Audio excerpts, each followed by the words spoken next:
It's always para ni sa mga mister, not all mister. It's only good vibes lang.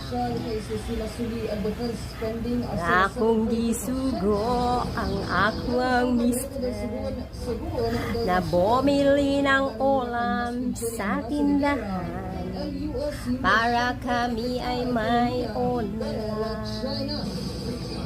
Ilang minuto pa at ilang oras pa ang hinintay, wala pa ang mister. Kaya pala nasangit sa isang inuman.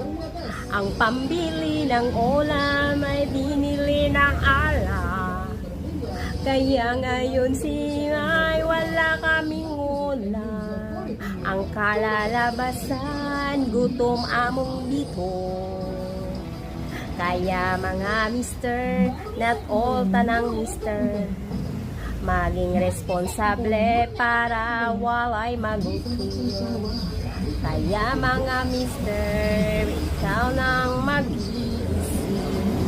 Ay, hindi kayo madali maging nanay, maging responsable sa mga pana ng bahay. Iniisip natin kung ano ang mga ulam, ano naman ulamin natin bukas, ano naman ulamin natin mamayang gabi, o wow, aga. Ay, naku, ang hirap.